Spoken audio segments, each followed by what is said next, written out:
listening to the Transform Your Nutrition podcast with your hosts, Rebecca Heald and Jeff Ash.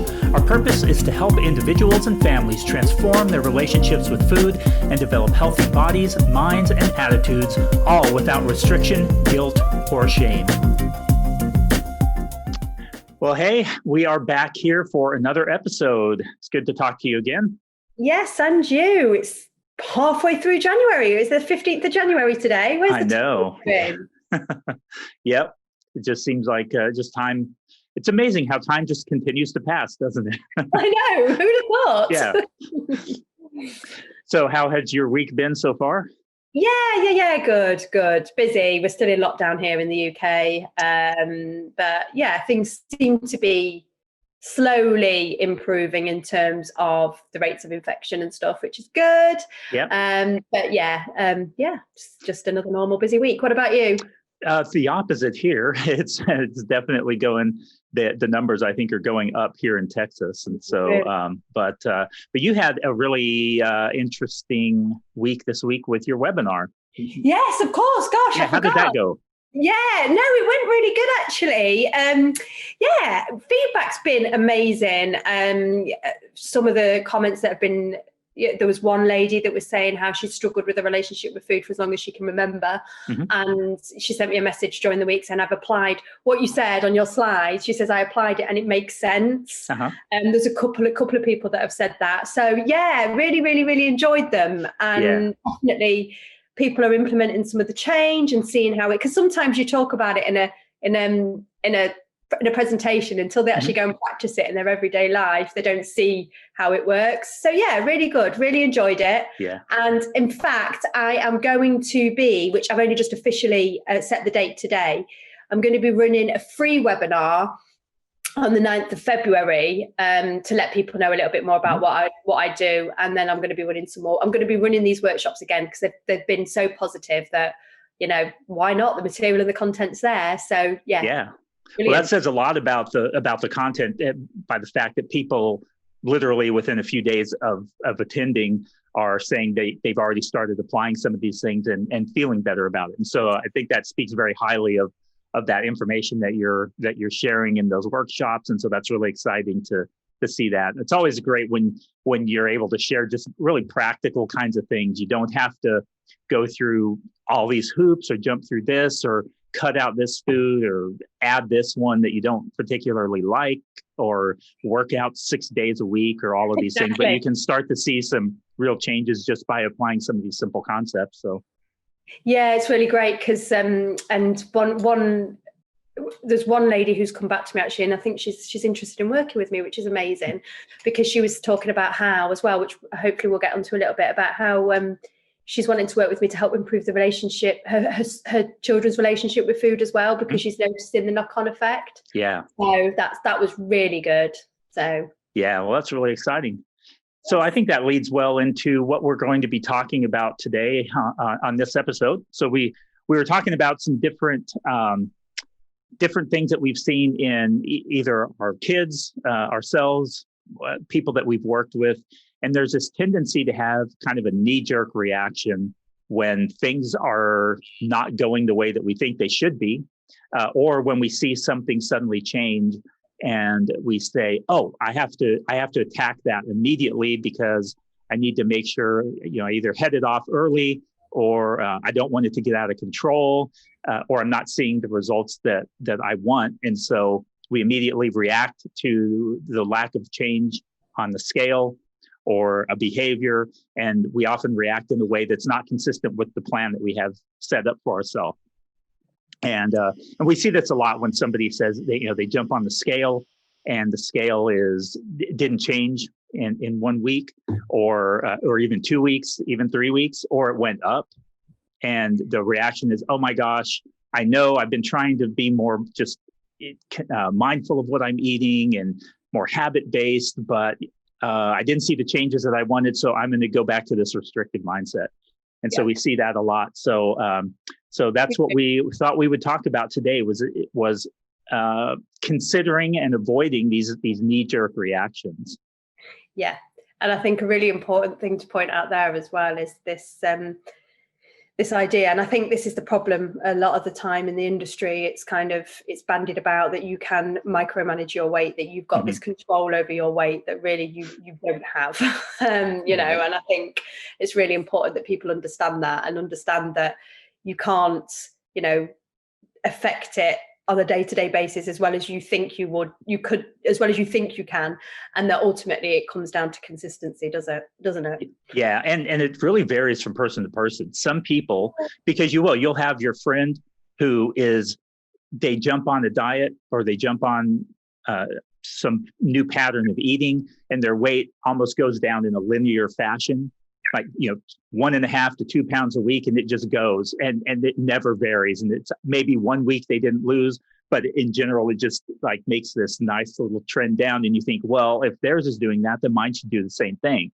When in reality, the person who sees that kind of a trend is actually an outlier. That's not how most people go when they're losing weight. It's usually this like crazy looking, like the stock market charts that you see, where the up and down, and that's normal. Yeah, it is. It's as with anything, not just with your weight, as with any progress. When you talk about going through the stages psychologically of change as well. Obviously, there are various stages you go through in terms of your mental state when it comes to change, but even that is not linear. Right. It jumps through stages compared, in relation to what's going on in life, doesn't it? Yep. But just to go back to what you said then there as well about outliers who potentially do follow this downwards trend. I think, there is that thing of everybody is different, which I think we have to bear in mind. But I also think as well, it all comes down to starting points, doesn't it? So if somebody does have, if somebody is way above their set point, and has a lot of fat to lose, then it's going to go that way, especially, it might go that way for quite a long time to begin with. Right. But, for how long will that happen once they get to kind of where they're supposed to be, if that makes sense, or closer to where they're supposed to be? Does that make sense? I think that's also, my point here is everybody has a different starting point. And everybody also, like you said about outliers as well, there are different people that have different genetic predispositions as well, which is always part of the process as well. Right. Well, and that's where we often react kind of hastily so our weight's been going down for a while, or we're getting stronger for a while. This is another example. Somebody who's really focusing on building strength, building muscle, those kinds of things. We see it with everybody. You're making this progress, and you're making it's just going smoothly. It just seems like it's picking up steam, and then all of a sudden you hit a plateau, or you go the opposite direction, or something happens. And then what do? You immediately respond by wanting to change up everything. And so you see it with people hopping from one training program to another, where instead of just sort of making a little tweak here or an adjustment, or just waiting it out, because often it's just a matter of, your body is doing something different now. Just give it a chance. It'll catch back up. And we see this a lot in that panic mode that people go into. And I was talking to somebody this week who has started, is just in the beginning stages. They started making some changes. The changes they're making are wonderful. Their mindset's good. They're enjoying the food that they continue to eat and enjoyed it. The food choices they're making are great. They're still eating what they like. They're sharing, their child is eating the same food that they're eating. And so she's doing everything right. But the scale didn't change. So the immediate response was, I think I need to be more aggressive with cutting out some food, even though that was the exact opposite of why they came to work with me. And so.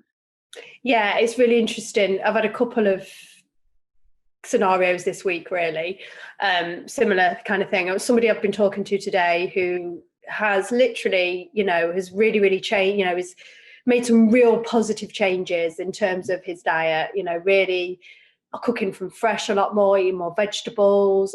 You know, he was eating takeaways 2 or 3 times a week, and he hasn't had one at all for the last few weeks. You know, walking more, getting out and stuff. But because he didn't see any scale change this week, he's like, I need to, you know, I need to be more aggressive. I need to do it. And I'm like, just how are you? So I said to him, how are you feeling? He said, oh, I feel good. I feel loads better. I said, so this is why you need to not get hung up and stressed about what the scales are saying right now. Trust the process. Be consistent. You know, he's always telling me to do the same when it comes to my business. Trust the process. Be consistent. Yep. It's the same when it comes to when we're making lifestyle choices and changes. That, you know, we should be focusing on those. We should be focusing on the positive things that we are doing rather than focusing too much on what the scale's saying. Because all that will happen is that you could end up, and this is why we set ourselves up for failure very often, is because these diets will promise you you're going to lose X amount of weight in X amount of time. And then when you don't do that, because nobody can tell you what's going to, you know, nobody can predict what your body is going to do, in all honesty. So when that doesn't happen, you then think, I'm doing something wrong, stuff this, I'm going to go back to my old habits because I'm not achieving what I want to achieve. Rather than thinking, actually, I feel better, I'm supporting my health better, I'm going to have more energy, you know, I'm going to save a fortune on takeaways. You know, focus on all of those things rather than focusing on constantly trying to manipulate the scales, because it's just, you know, and as well, look at trends over time. Okay, you might not have lost weight this week, you might have even put a pound on this week, but what's happening over the course of a month? What's happening over the course of 2 months? And how are you feeling fundamentally? And I mean, I have got another client who I've been working with for quite a long time, and she said to me this weekend, yesterday, sorry, we chatted yesterday, and she said, oh, well, you know, things have been a bit hit and miss. I feel like some of the old habits are slipping back in. I was like, okay, let's unpick this a bit. And then all of, you know, just the way she was talking, and she could hear it as she was talking, diet mindset was still there. It was still, you know, I feel like I haven't lost, you know, okay, I didn't gain any weight over Christmas, but my weight's still not, you know, not moving. And then I'm thinking to myself, well, does it really matter because I'm not getting in a bikini yet, you know, because I'm not going on holiday anytime soon. So again, it's all this, you know, that's all diet talk, isn't it? It's all I've got to have this goal to reach. I've got to be a certain body weight, or I've got to, or it's not working for me right now, rather than actually taking a step back and thinking, okay, why is this happening to me right now? Why am I feeling that I am grazing again in the evenings? Well, there was 2 really key things that stood out. And one was the diet mindset. One was the fact that she was restricting herself again. She wasn't allowing herself things in the house that she enjoyed. So then she found she was grazing on other things, and it wasn't giving her the same satisfaction, which meant she was overeating more than she would have done if she just allowed herself to have that chocolate bar that she really wanted. And then there was this issue of self-care. She's not, you know, right now, and this is so important, and I spoke about this morning on my live, right now, you know, no matter how much you're putting on the front, no matter how much you are getting on with things, there's an underlying uncertainty for all of us right now. You know, you cannot deny it. Whether or not you think you may be very resilient and you may be getting through, you know, and I like to think I am, to be honest, but I still know that there are some days when I wake up in the morning and I get that sinking feeling, because underlying, I still don't know what the future holds. I don't know when we're going to be able to go out again. I don't know what's going to happen to my business, blah, blah, blah, you know, and as much as I'm getting on, it's there. And when you've got that extra added anxiety and pressure, you need more self-care than ever, okay? Because your body needs to kind of digest that and repair itself. So I'm going off on a tangent a little bit here, but then, you know, sometimes some of the old habits that might be creeping back in might be because your body's asking you for something. Your body's saying, craving a little bit more self-care, craving a little bit more attention, maybe craving a little bit more fresh air. And, you know, your body's telling you something, but if you're then still thinking, I need to manage and control my weight, all you're going to be thinking is my body wants chocolate or crisps. Those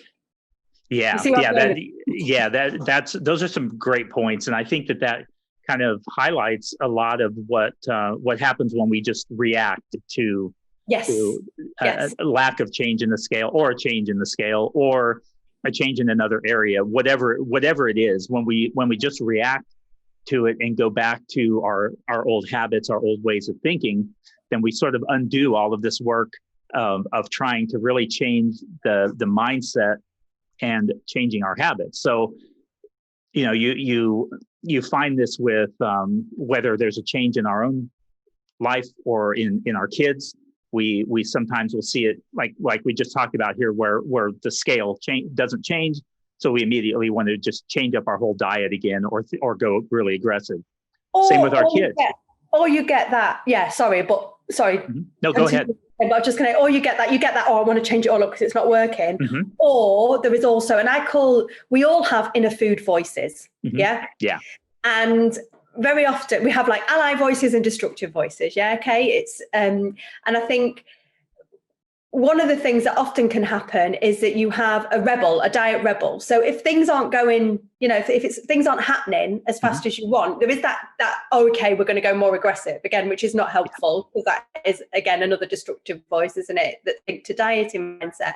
But then you've got the rebel, which is another thing that my client was experiencing of, well, what does it matter anyway? Because you're not going to go on holiday anytime soon. So just sack it all off. So I think it's really important to kind of reframe those thoughts and replace some of the destructive thoughts with more ally thoughts. But that's part of the work that we do with clients. I know we work on reframing that. But sorry, you were talking, I think you were going down another route with that in terms of... No, I mean, I think those are great points. And it's when we react to symptoms that we see and it's just like in medicine, when we just try and treat symptoms instead of the root of the problem, then we end up doing something that's not going to be effective long term. So if you have an injury and you treat it by injecting it with steroids and taking pain medication, well, yes, the steroids might help with some of the inflammation and stuff, but if you just keep masking the pain and not changing it up or not addressing the underlying issue, then that you're not going to really affect change long term. I had a shoulder injury a couple of years ago, where it just, every time I lifted, I had these pains inside my shoulder.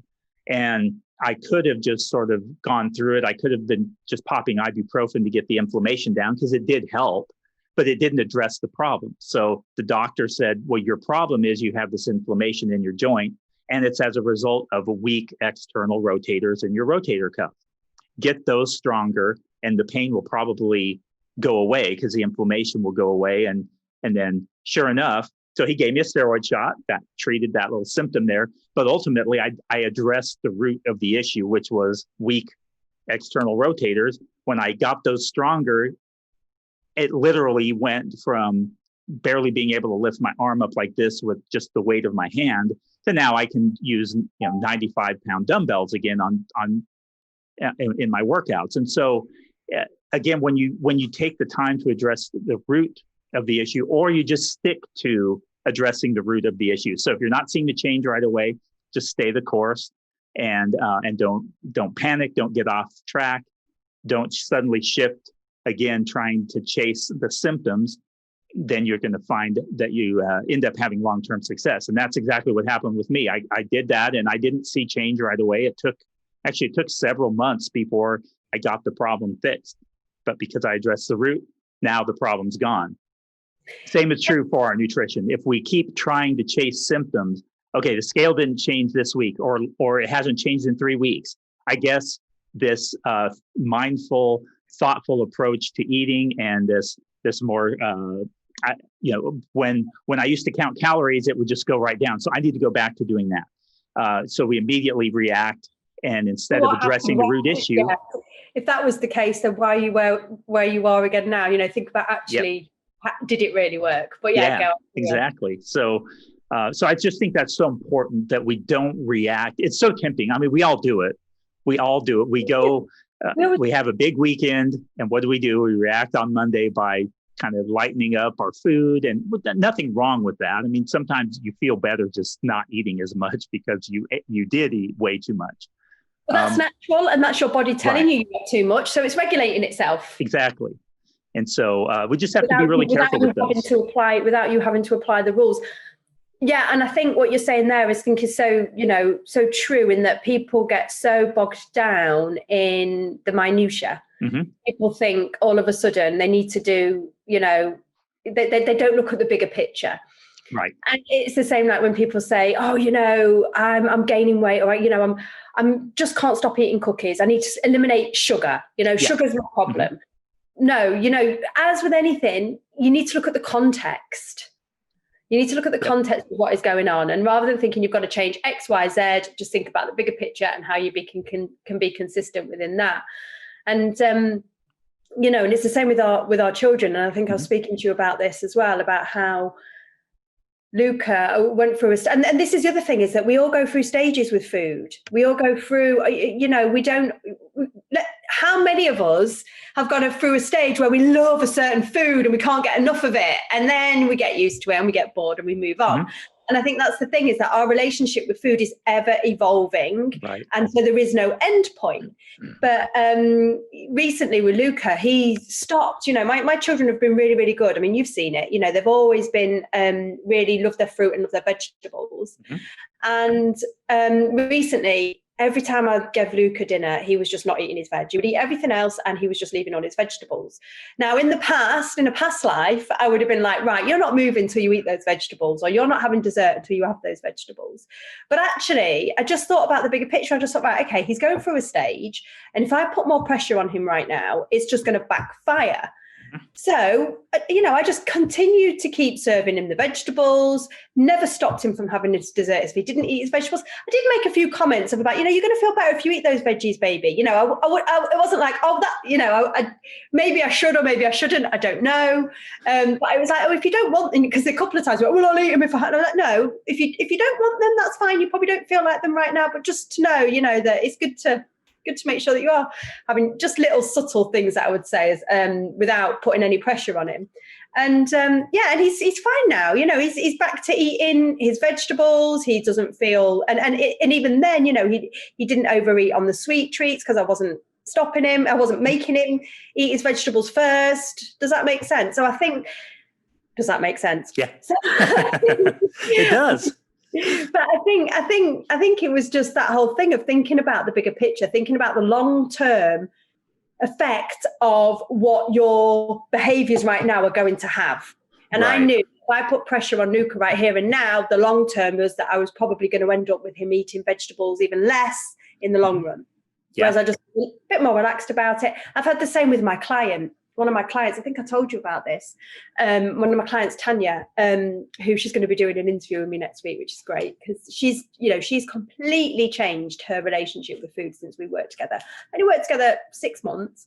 But she said to me that because she's been more relaxed about food and not putting so much pressure on her children, she says her daughter's relationship with food has massively improved. So because she's took a step back, she's, getting on her daughter's case, and her daughter's a lot older. I think her daughter's like a teenager, late teens. But she would put a lot of pressure on her because she wasn't eating enough. She wasn't eating the right things.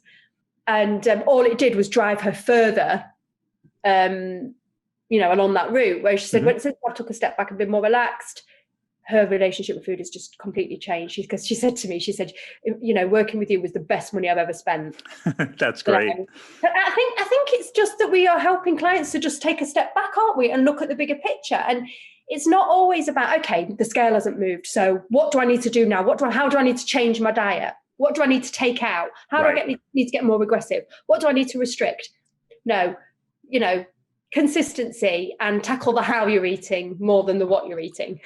Yeah, well, because we're trying to get long-term change. I mean, I know everybody listening to this podcast, probably 100% of people, and in general, probably 99% of people are not trying to get shredded for a photo shoot or a bodybuilding competition. That's when you have to manipulate things like that. And when things aren't working, then you tweak them and you adjust them and you have a time schedule and this kind of thing. That's not particularly healthy anyway. But I was going to say, we know about the prevalence of exactly. And so, but so many people, because this is what Instagram fitness and a lot of the fitness community pushes, is this bodybuilding approach where, you got to get shredded, you got to get your abs, you got to dial in your macros just this certain way. And if you're not seeing the progress, then you need to adjust it. And it's often disguised as, oh, don't panic, it's only been a week or two. But ultimately, it still comes down to, once it hits 3 or 4 weeks and no change, we got to adjust, and we got to do all these different things to further restrict you to get you moving in the right direction. And but for most of us, for the bulk of society, really what it comes down to is those long-term habits and behaviors. And the only time we should be really making major changes is if something is obviously broken. So if we're obviously doing something wrong, or if there's some kind of major disruption that's occurred in our life that's impacted some area of our health or our nutrition or our habits, then we address those based on what's happening at the underlying source of that problem. So if it's sleep, well, then we need to work on sleep.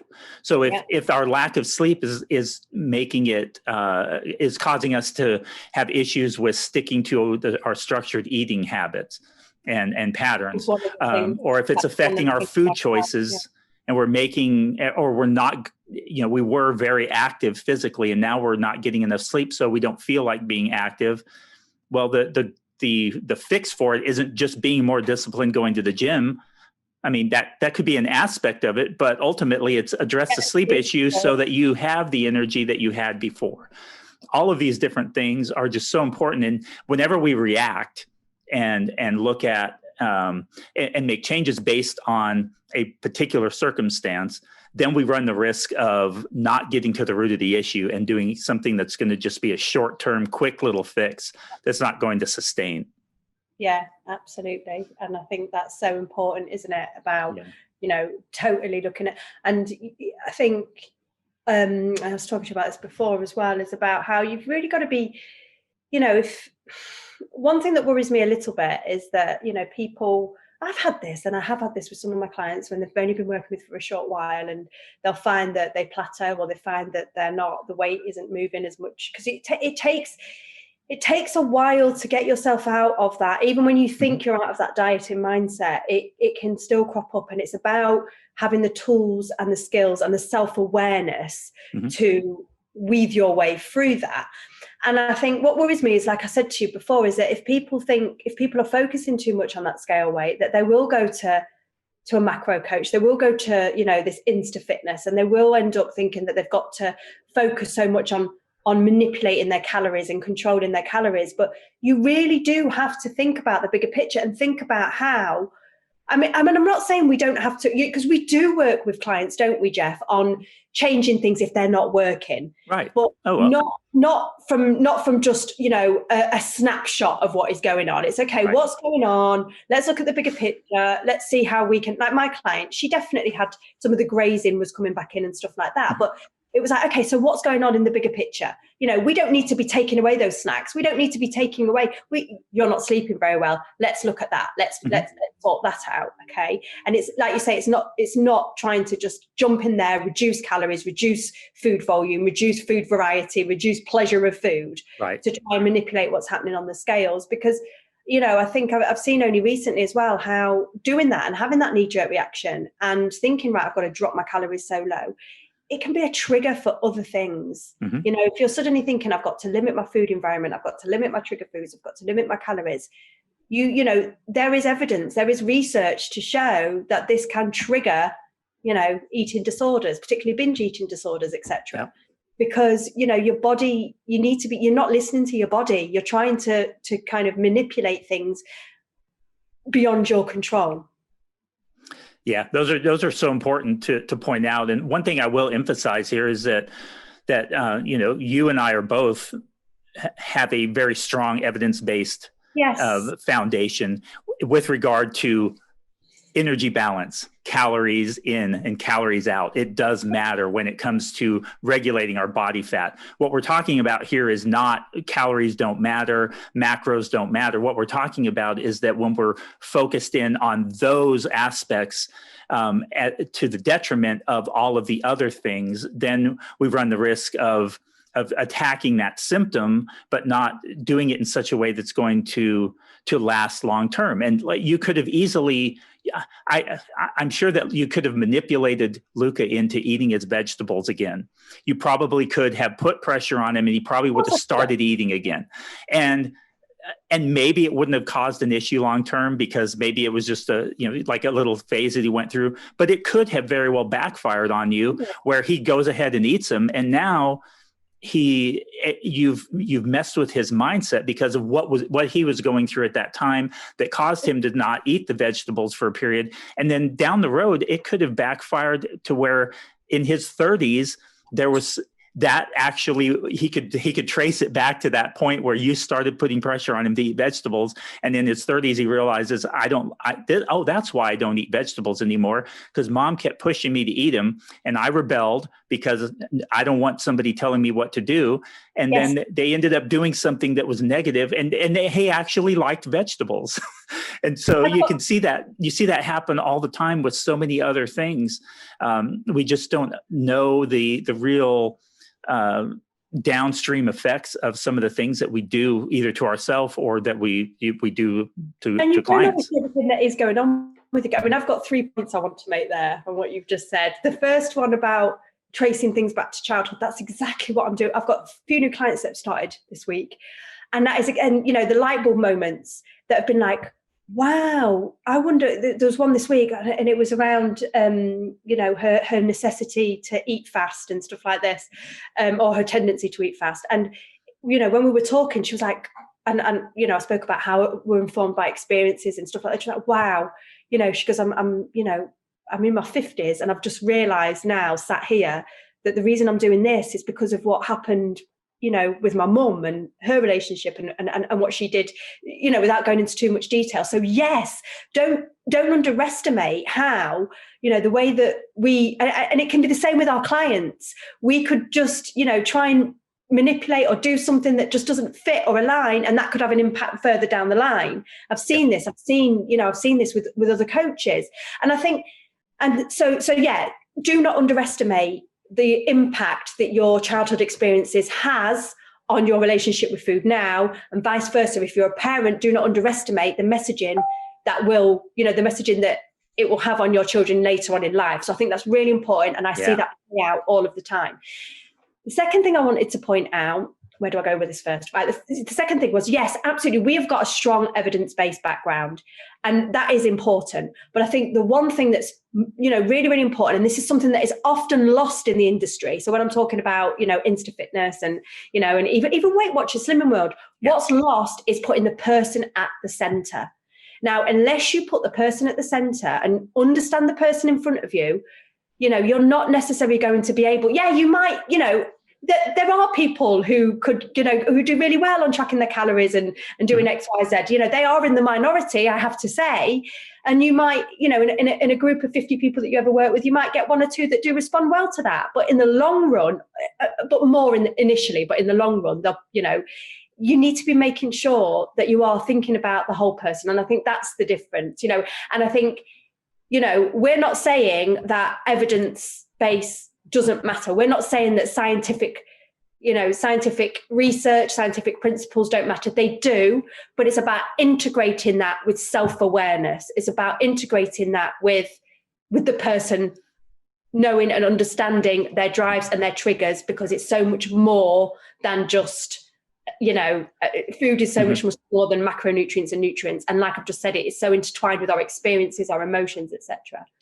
Yeah. And one last thing I wanted to say as well about our impact. We don't always see the impact of how, of what we're doing with our children. I think I just want to say is that when my children were really little, I was definitely I used to restrict the sweets, definitely. And not now. They have a structure with sweets now. Right. They haven't. It's not free. Occasionally, it's free for all, Christmas, birthdays. Every now and then, they can eat as much as they want. But they do have a structure. But I remember at one point, it was like, no, they're never allowed sweets. They're not allowed sweets. It's bad for the teeth. It's bad for. Do you know what they used to do? And luckily, they don't now. But do you know what they used to take the sweets outside and hide. Or they'd take them in the bedroom or the bathroom and eat sweets behind my back. They would hide them. So I was encouraging secret eating. Yeah. Does that make sense? Yeah, exactly. And I realised that because I'd found the wrappers. They were only little. You're talking about little toddlers doing it. But as they got older, they could have got more, better at that. And I never would have known. Yep. Yeah, those are just such good points to to bring up there, where you see that behavior is tied back to something often that's related to the restriction. Yes. I've had it, my client Laura, who, I've spoken about quite a lot on my social media. She's done some amazing testimonial videos and for me. And, that's what she said, she has struggled with food since she was a child. She's even had a gastric band surgery. And it was only when she came to me that she was actually eventually able to lose weight and keep it off. And I didn't even work with it that long, and I think once clients are in the right mindset, once people are willing to invest in our services, they see progress quite quickly. But I think, it was a light bulb moment for her. She realized that her binge eating was a result of her mum restricting when she was younger. And I really don't want this to sound like we're being judgmental or anything like that, because I think as parents, I've been there, I did it. Oh, yeah. Okay? And there are still times now when I find myself thinking, stop doing that, Becky, because the impact it's going to have. But you think that by, really micromanaging your children's diet, you're going to encourage them to be healthy eaters. Yep. But, and then I think that's the way that we've been conditioned to think. But experience research shows the opposite, doesn't it? And, and I think as parents, we've just got to be more mindful about that and just curious about why we are behaving the way we are around our children. Is it because of food rules that, is it because of the way that we were brought up and what impact has that had? And we just have to be curious, don't we, about our approach. But I know parents out there are always doing their best and, that it's all coming from the best place. But it's awareness, isn't it? I think at the end of the day. Yeah, that's a great point. And that's something that I'll just emphasize here as a parent. My girls are adults, 23 and 25. And a lot of what I talk about and share with people when I'm talking with other parents, giving them advice for dealing with child nutrition is not because I had it figured out and I am sharing with you this wonderful wisdom of exactly how you should do it because I was so good at it. So much of what I share is based on the fact that I did it wrong. There were so many things that I did not do the right way. When they were younger, there were things I did right. There were also things when they were older as teenagers that I didn't. And I've had these conversations with my kids over the years and found out just how much of an impact some of these approaches that I used had on them long term. Because at the time, 10, 15 years ago, I wasn't aware of these feeding habits. I addressed, a lot of times I addressed food just like any other discipline issue.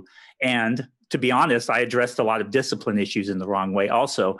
And so anyway, I just wanted to kind of highlight that we often will share what you should be doing, but it's from a place of having gone through it and found out what didn't work in my case, in a lot of ways. And also based on, we talked about the evidence-based foundation. It doesn't, this evidence-based foundation is not just in the science of nutrition. It's also in this behavior. Yeah. And, this week was just another example of that. I've been going through some training in child nutrition and also in this kind of a behavioral approach to eating.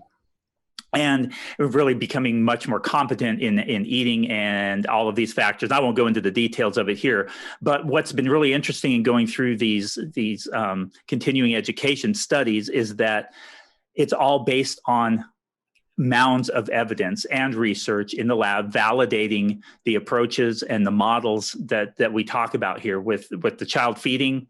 All of this stuff has been validated. It's evidence-based to take an approach where you don't restrict your children, where they stick to a structured meal and snack time, where the division of responsibility that we've talked about, where the parent is responsible for what, where, and when, and the child is responsible for whether and how much of what's offered.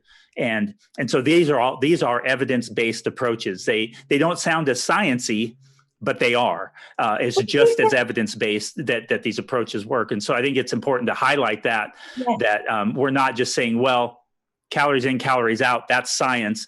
This is just sort of opinion stuff. And that's not the case. It's just as grounded in science as protein metabolism and all of those kinds of things. No, it really, really is. And there are plenty of research studies. There are plenty, to show that, children, adults alike, that restriction backfires, that it doesn't, we've seen it, haven't we, before? I mean, even in our evidence-based training, we were taught that restrictive, rigid diet approaches have, they lead to binge eating disorders. They lead to higher BMIs. They lead to, higher risk of depression and anxiety, So, human research beyond, behavioral research, as well as, nutritional research. I think it's all, we base all of our approach, all of the work that we do with clients on that, of course, don't we? I think that's really important to point out as well. And also, things like self-compassion. So, people think, all this about self-compassion and kindness and looking after yourself, that's all well and good. She's just telling me to do that because it's nice to do. No, the research evidence is there to show that people that show themselves more self-compassion, people that, value themselves and give themselves lots of self-care, actually do better. They have lower BMIs. They tend to follow healthier eating lifestyles, healthier lifestyles in general, have healthier eating habits, etc. The research and evidence is there. It's not that we're just making this up and thinking, a person needs to be happy, happy-go-lucky. Yeah, you do, but there are things that you need to consider in order to achieve that. Yeah, and that's what's really interesting with this research. When you start to look at it, you find out that taking these more holistic, whole person approaches rather than a restrictive diet approach, what they're finding is that people have better cardiometabolic health. They have better BMIs. They have better enjoyment of life. They're better social relationships, better dental hygiene. I mean, things that you would think that have no direct bearing, but because somebody has this solid relationship with food, and we'll talk more about that, I'm sure, in future episodes and more of the specifics of it, but just this general solid relationship with food and eating, that it carries over into all those things that all of us want, that we think that a diet is going to get us, but in fact, addressing the root issues, avoiding these knee-jerk reactions, avoiding taking these super aggressive approaches because we're not seeing a change on the scale or a change in an area of our life that we wanted to see right away. What we see is that we end up getting that ultimate outcome, but in a much more enjoyable and sustainable way. And I think one of the most important factors in that is the fact that when you are taking away all of that pressure of diets and manipulation and control, you're not so stressed.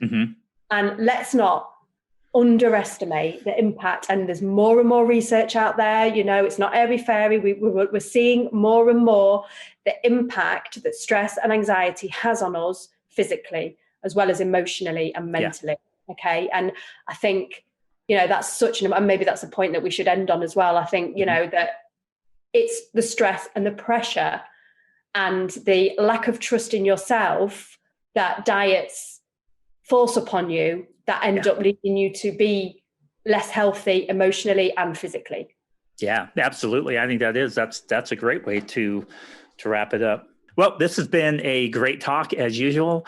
And so we look forward to talking together again soon. Also, keep an eye out for that webinar that Rebecca mentioned that she'll be having. So if you're listening to this at close to the time that it came out, make sure you check out the links and the show notes. Yeah. Well, we'll have a link to that in the show notes for this episode. And so make sure to check that out. Also, just check it out because in general, even if it's after the fact, because both of us offer various opportunities like this periodically. So make sure you want to check out and see what we happen to have going on. So, well, thank you again for listening, and we will see you all next time.